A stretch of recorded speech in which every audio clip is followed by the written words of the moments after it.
À la une de cette édition, à quelques heures de la fête de Tabaski, la foire aux moutons bat son plein à l'abattoir de Port-Bouët. Les consommateurs dans l'ensemble saluent les prix abordables du mouton cette année. Au Burkina Faso, une grande quantité de produits avariés détruite par les autorités.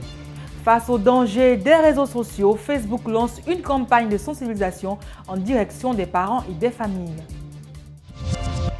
Bonsoir à tous, Covid-19 pour ouvrir ce journal. Sachez que le Conseil national de sécurité vient de décider de la réouverture des bars, boîtes de nuit, cinéma et lieux de spectacle. La décision prend effet à partir du 31 juillet. Nous poursuivons avec les musulmans de Côte d'Ivoire qui s'apprêtent à célébrer la Tabaski dans quelques heures, fête symbolisée par la commémoration du sacrifice d'Abraham. Les fidèles ont pris d'assaut depuis quelques jours l'abattoir de Port-Bouët en vue d'acquérir la bête du sacrifice, suivant le commentaire d'Henri Nyanké. Nous ne sommes plus au temps où les moutons se vendaient à 300, 400 ou 500 000 francs pendant le Hajj. Cette année 2020, l'on trouve même des moutons à moins de 100 000 francs CFA. Une affirmation soutenue par ce vendeur. Le mouton là c'est 150 000 et puis il y a 160, il y a 90 aussi. Il y a joli mouton chez nous ici. Il y a tous les prix. Quand les prix sont abordables, les consommateurs ne se posent pas de questions. Le prix est abordable, non? Les prix sont abordables. Il faut chercher un bon mouton. Tu es en bonne santé. Donner à Dieu. Le bonheur des uns fait le malheur des autres. Autrement dit, les consommateurs se frottent les mains, mais les vendeurs de moutons, eux, sont mécontents de la chute des prix. Le marché là, c'est pas bon. C'est pas bon. Parce que mouton là, mouton de 200 000 là, ça dépasse pas au moins 150, 160. Il n'y a pas de marché. Les gens veulent des prix là, c'est en bas. En dehors des prix, tout se passe bien à l'abattoir de Port-Bouët. Même la sécurité est garantie. Nous sommes là de nuit comme de jour avec eux. De temps en temps, on nous signale quelques cas de vol de moutons, mais on arrive toujours à gérer. On prend les voleurs, on les dépose au commissariat et puis on remet les moutons au propriétaire. Il est de plus en plus question du désengorgement de l'abattoir à l'approche de la Tabaski, alors que ce consommateur est venu d'Abobo acheter son mouton à Port-Bouët. Pour quelle raison? C'est ici, ils prennent pour aller le vendre à Bobo. Donc c'est mieux de venir à la centre pour venir payer. Malgré leur résistance, ces moutons seront bel et bien sacrifiés. Les effets de la Covid-19 sur le port du San Pedro, la pandémie a provoqué un ralentissement général des activités du port. Il en découle une baisse de la productivité des opérations de manutention. Dénouement. Selon la direction générale, le trafic global de marchandises à la fin avril s'établit à plus de 1 500 000 tonnes, une baisse de 12% par rapport à la même période en 2019. Les exportations ont régressé de 4%. Les transbordements connaissent la plus lourde contre-performance, soit une chute de 30%, essentiellement en raison de la baisse du niveau de fréquentation du port par des navires de commerce, de l'annulation d'escales, de déroutage et des conséquences de l'ajustement des politiques de lignes maritimes adoptées par les armateurs. Quant à la pêche, elle a enregistré une réduction de moitié du taux de fréquentation habituel. Le port autonome de San Pedro et sa communauté portuaire ont offert du matériel sanitaire et d'hygiène, ainsi que des vivres et des non-vivres aux populations vulnérables et surtout aux dockers, première corporation dont les emplois se sont trouvés menacés par la crise sanitaire. Au total, 50 millions de francs CFA ont été investis dans ces actions humanitaires. Les journalistes ivoiriens ont été invités à plus de professionnalisme dans l'exercice de leur métier. C'était lors d'un atelier organisé mardi à Abidjan par le Conseil national des droits de l'homme, CNDH. L'atelier a surtout tourné autour du rôle des médias en période électorale. Henri Nyanké. Deux communications étaient au centre de ce séminaire. La première portant sur le rôle des médias dans la promotion et la protection des droits de l'homme en période électorale, présentée par Sindou Bamba, secrétaire exécutif du CNDH, le Conseil national des droits de l'homme.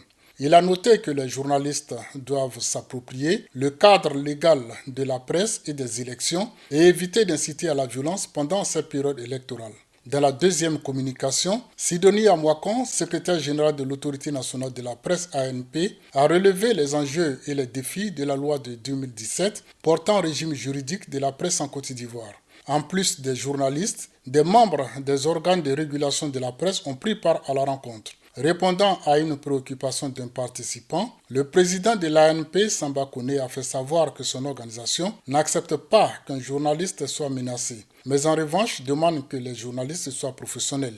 Cet atelier, faut-il le rappeler, est l'œuvre du Conseil national des droits de l'homme. Au niveau de la vigilance sanitaire, les autorités burkinabées viennent de frapper un grand coup. Elles viennent de détruire une grande quantité de poulets et poissons avariés. Opération menée de concert avec la Ligue des consommateurs du Burkina Faso. Christian Gokra.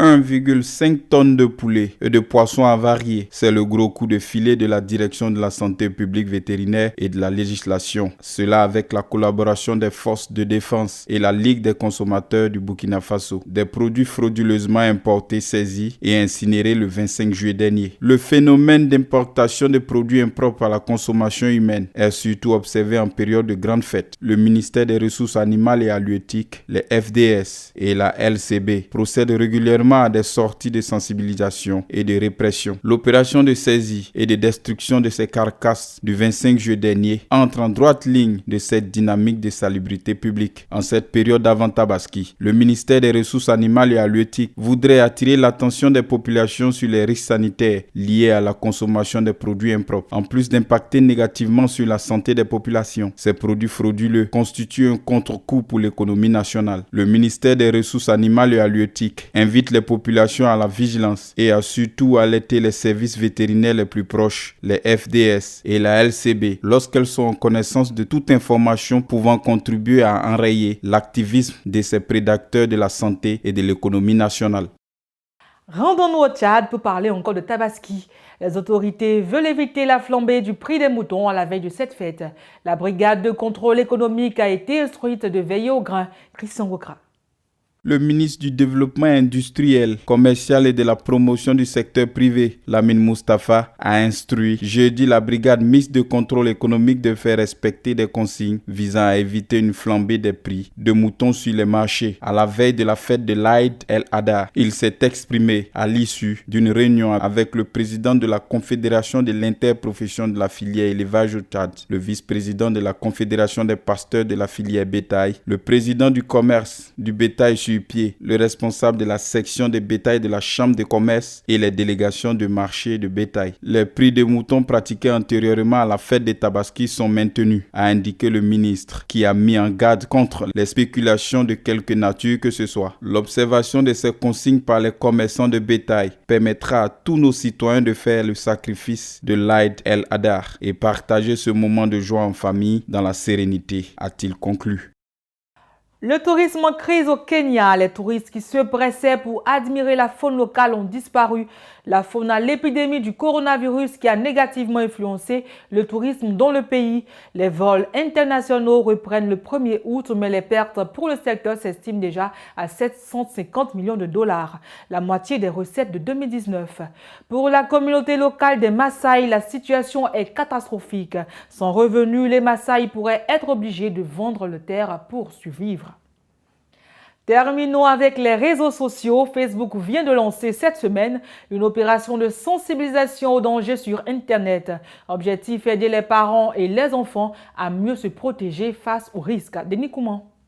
Intitulé Les coups d'été pour une famille connectée, le concept prend la forme de vidéos live où tout le monde peut demander à des associations comment être sûr que son enfant ne prend pas de risques quand il passe la journée sur son ordinateur ou sur son smartphone à surfer sur les réseaux sociaux. Et selon les associations de défense des enfants, il y a urgence. Justine Atlan de l'association e-Enfants a expliqué que le confinement n'a rien changé, car ces adolescents qui ont passé 6 mois en dehors du cadre scolaire ont été suractifs sur le numérique et surexposés aux risques qu'on peut y rencontrer. Ils sont souvent sollicités pour envoyer des contenus d'images ou des vidéos de nus ou à caractère sexuel. Ils sont très souvent victimes de publication de ces contenus malgré eux ou de chantage à la webcam, poursuit-elle. Par ailleurs, la situation de sensibilisation demeure très complexe. Un tiers des harcelés disent avoir été un jour, eux aussi, des harceleurs.